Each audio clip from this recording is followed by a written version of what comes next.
से आई हुई सभी पब्लिक का मैं तहे दिल से धन्यवाद देता हूं कि यह विश्व आदिवासी दिवस एवं स्वतंत्रता दिवस मनाने के लिए यहाँ सामूहिक तौर से सभी दूर दराज से लोग यहाँ पर उपस्थित हैं।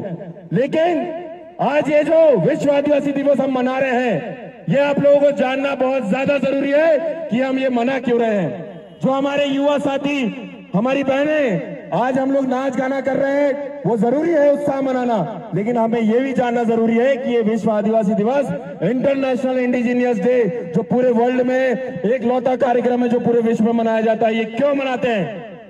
आज हम नाच गा के खेल कूद के यहाँ से चले तो जाएंगे, लेकिन हमें हमारी ये जो दिवस मनाया जाता है, पहले आप कान खोलकर सुन लीजिए, ये क्यों मनाया जाता है। हमारी आदिवासी संस्कृति की संरक्षा करने के लिए हम लोग ये दिवस मनाते हैं। हमारे आदिवासी समाज के ऊपर जो अत्याचार हो रहे हैं उसका विरोध करने के लिए हम ये कार्यक्रम मनाते हैं।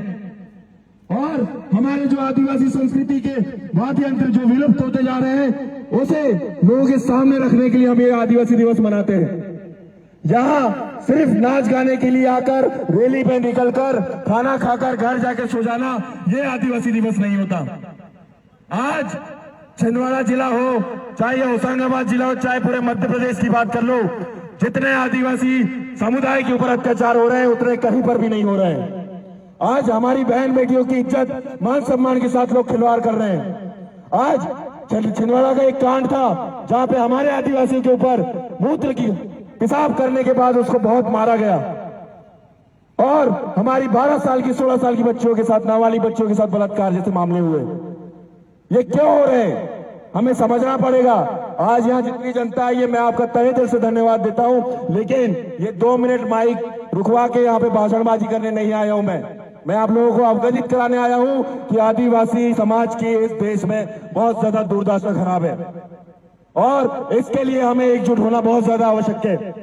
और खासकर ये जो युवा वर्ग है, आप लोग कान खोलकर सुन लीजिए।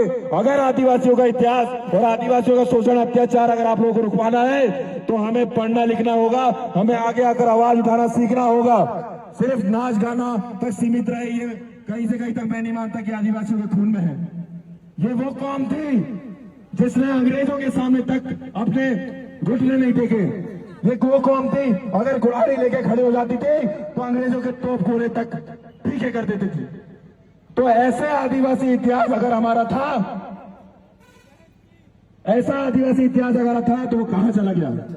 आज ये जो राज करने वाले लोग थे, ये जो आदिवासी जिनका राजपाट चलता था, वो गरीब क्यों कहलाने लगे, वो मजदूर क्यों बन गए, वो गुलाम क्यों बन गए। ये सोचने का विषय है भाई और बहनों।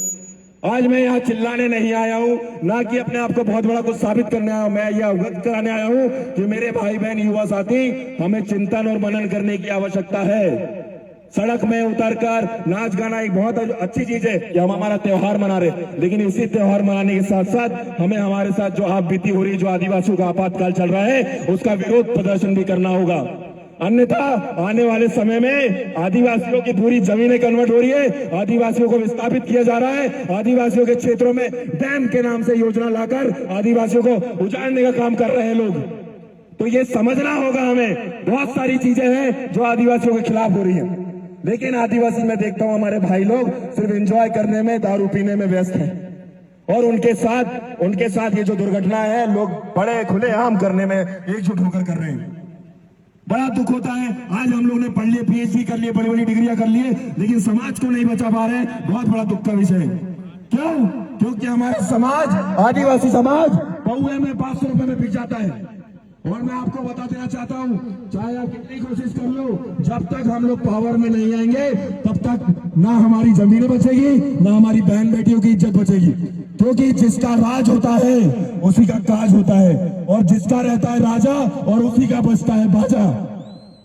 समझ में आया? और इसी के साथ साथ सत्ता में आने की क्यों जरूरत है हमें? आज हमें कहते हैं कि सत्ता एक दलदल है, राजनीति एक दलदल है। तो अगर ये दलदल है तो हमें क्यों नहीं उतरने दे रहे? अगर अच्छे लोग इसमें जाके सुधार नहीं करेंगे, इस कीचड़ को साफ करने का काम नहीं करेंगे, तो ये दलदल कभी साफ नहीं हो सकता। और क्यों ना आए हम राजनीति में? क्योंकि जब तुम क्या पहनोगे इससे तय होता है, तुम क्या खाओगे इससे तय होता है, तुम कौन सी शिक्षा लोगे इससे तय होता है। तो हम राजनीति में क्यों नहीं आए, मेरे को बताओ। आदिवासी युवाओं को बलगराने का काम कर रहे हैं, उनको नशे की ओर ढकेलने का काम कर रहे हैं। क्योंकि अगर आदिवासी पढ़ लेगा, क्योंकि फिजिकल तौर पे आदिवासी से लड़ाई नहीं जीती जा सकती, क्योंकि उनका डीएनए इतना पावरफुल है कि कोई भी जंग को कुल्हाड़ी से जीत लेते हैं। लेकिन ये लड़ाई मेंटल रूप से मजबूत होने की है, एजुकेटेड रूप से मजबूत होने की है। जब तक हम एजुकेटेड रूप से मजबूत नहीं होंगे, हमारा एक पढ़ा लिखा व्यक्ति ऊपर पावर में आके हमारे नई गजरेगा विधानसभा में या चाहे संसद में, और वहां से हमारे लोगों के लिए योजनाएं लेकर नहीं आएगा, तब तक आदिवासी का विकास नहीं हो सकता। ऐसे हमारी बहन बेटियों की इज्जत लुटती रहेगी और जमीन कन्वर्ट होती रहेगी। और एक दिन ऐसा आएगा जो ये राज करने वाले लोग हैं वो सड़क पे आ जाएंगे, पूरी जमीनें। आपका आज इतना बोलबाला क्यों है? क्योंकि आदिवासियों के पास जमीनें हैं, आदिवासियों के पास उनके पूर्वजों का साम्राज्य है। देवगढ़ किला से लेकर जितने किले हैं वो आदिवासियों के हैं। भाई आप बोलते हैं आरक्षण दे रहे हो, आरक्षण कोई भीख में देने वाली चीज नहीं है, ये हमें इंटरेस्ट के तौर पे देते, समझ जाइए। आरक्षण क्या होता है? आधे से ज्यादा भारत बनाने में, बसाने में आदिवासियों ने अपना राजपाट, जमीन जायदाद और पूरी रियासतें लगाई है, इसलिए आदिवासियों को आरक्षण दिया जाता है। ये कोई भीख में दी गई चीज नहीं है। लोग हमारा विरोध करते हैं कि आदिवासियों का आरक्षण क्यों दे रहे हैं। भाई ठीक है, आरक्षण ले लो, हमारा राजपाट भारत छोड़ के चले जाओ, है ना? आरक्षण की बात कर रहे हैं, ये इंटरेस्ट है जो हमने आपको दिया है, आपको देना पड़ेगा, हमारा अधिकार है इसमें। ज्यादा लंबा नहीं बोलूंगा क्योंकि आगे और भी कार्यक्रम है। मैं प्रवीण दुर्वे छिंदवाड़ा जिले से बिलोंग करता हूं, समाज सेवा के तौर पे करता हूं। मेरी बहनें, मेरे भाई, आधी रात में अगर मेरी जरूरत पड़े बेझिझक कॉल करना, ये भाई अकेला गोली खाने के सामने खड़ा रहेगा आप लोगों के लिए। ऐसा ही नहीं 10-10 मुकदमे चल रहे हैं समाज के लिए। अभी भी छिंदवाड़ा जिले में मेरे ऊपर कार्रवाई चल रही है, लेकिन मैं यहाँ घूम रहा हूँ। फोन आया था मुझे वहां से, क्या तुम्हारे ऊपर थाने में मुकदमा कर रहे हैं। मैंने बोला कर दीजिए, देखा जाएगा जो होगा। अगर समाज के लिए मरने के लिए उतर गया हूं तो उतर गया हूं। तो मेरे समाज और मेरे खासकर युवा साथी जाग जाओ, इसके ये आदिवासी समाज की आखिरी पीढ़ी की आखिरी लड़ाई है। अगर ये नहीं बचा पाए तो आने वाला दिन हमारा बेरोजगारी और वो जो पुराने दिन थे ना, वो वापस कभी नहीं आ पाएंगे, जो हम लोग राज करने वाले लोग थे। ये बात याद रखना आप लोग हमेशा। फला पेंता सजो पेंता, एक तीर एक कमान, भारत माता की, भारत माता की। बहुत बहुत धन्यवाद। जय सेवा, जय जौहर।